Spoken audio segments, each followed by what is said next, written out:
মাংস কারা কারা খান হাত তুলবেন। না না, সত্যি কথাটা বলবেন, খুশি হব। হাত তুলুন। বাহ বাহ, সবাই খায়, হাত নামা। যাক, প্রণাম জানাই, হরে কৃষ্ণ। বেশ, খুব ভালো কথা। এইদিকে তাকাবেন, সবাই খান। কিন্তু আমি একটা প্রশ্ন করে যাই, তারপর আপনারা খাবেন, কিছু মনে করবেন না। আমাদের রোগের ঘর কোথায়? রান্নাঘর। এইদিকে আপনি কলকাতা যাচ্ছেন, কলকাতায় গিয়ে নানা রকম খাবার খাবেন। ছাগলটাকে নিয়ে গেছেন, ও কি খাবে? জোরে বলুন। ও ঘাস পাতা খাবে। আপনি ভিসা কাটিয়ে ছাগলকে আমেরিকা নিয়ে গেলেন, আপনি ভিজা এই পিৎজা টিজ্জা নানা রকম হয়, ওদের ওসব খাবেন। ছাগলটা কি খাবে? জোরে বলুন। ঘাস পাতা খাবে। আপনি চেন্নাই তামিলনাড়ু চলে গেছেন, আপনি ইডলি ধোসা খাবেন। ছাগল কি খাবে? জোরে বলুন। ঘাস পাতা খাবে। মানে ও ধর্মকে রক্ষা করতে পেরেছে, আমি আমার ধর্মকে রক্ষা করতে পারলাম না। আচ্ছা, যারা মাংস খান তাদের কাছে প্রশ্ন, হ্যাঁ হ্যাঁ বলবেন, কিন্তু কি আপনার আঙ্গুল যদি কেটে যায় ব্যথা লাগে না? জোরে বলুন। হ্যাঁ বললে হবে না, খাবার সময় ভাবতে হবে, তবে আপনার হ্যাঁ হাতে সুবিধা হবে। আঙুলটা ব্যথা হয় না? এখন যদি আপনাকে বলে আপনার আঙুলটা কেটে দিয়ে আমি ঝোল করে খাবো, আপনি দেবেন? তাহলে যাকে কাটছেন তার কত কষ্ট হচ্ছে, সে দম বন্ধ হয়ে যাচ্ছে, তাকে মারছে। তার বলে আমরা তো কাটি না, আমরা কিনি। আপনি থলি নিয়ে দাঁড়ান বলেই তো কাটে, নইলে তো কাটবে না। মাংসের দোকান যারা করে তারা বলে প্রদীপবাবুকে প্রথমেই বাদ দাও, আর কবদ্দার কোনোদিন আনবে না, আমাদের দোকান বন্ধ করে দেবে।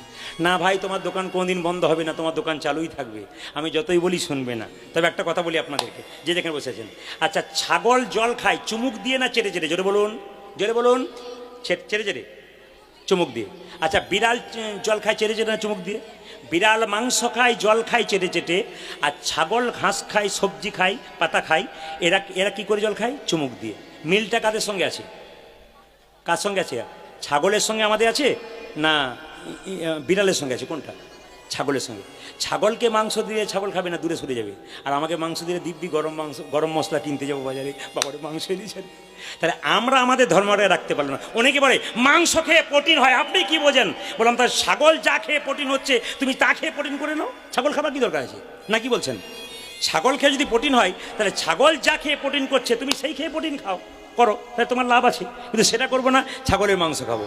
আমি আপনাদের বলতে চাই, আমাদের কেউ মারা গেলে কারো 10 দিন, কারো 15 দিন অসহ্য হয়। আচ্ছা বলুন তো, মরা জিনিসটাকে পেটে রাখছেন, আপনার কদিন অসহ্য হবে? জোরে বলুন। আপনার তো সারা জীবনে অসহ্য হবে, না কি বলছেন? আপনার তো ভগবানের মন্দিরে যাওয়ার কোনো অধিকারই নেই। আমি একটা কথা বলতে চাই, যারা মাংস খায় কিছু মনে করবেন না, আপনারা খাবেন আর না খাবেন আপনাদের ব্যাপার। কিন্তু যারা মাংস খায় তাদের ভগবানের পুজোর কোনো অধিকার নাই। হেঁকে ডেকে বলে গেলাম। প্রশ্ন করবেন কেন? ভগবানের পুত্র সবাই, কন্যা সবাই, যত জীব আছে।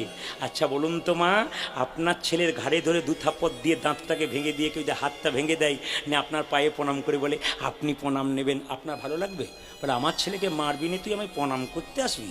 ভগবানের সন্তানও তো ছাগল পাখি, তাদেরকে মেরে তুমি ভগবানকে পুজো করতে যাবে। ভগবান বলে আমার সন্তানকে মেরে তুই আমায় পুজো করতে আসছিস, যা তোর পুজো নেবো না।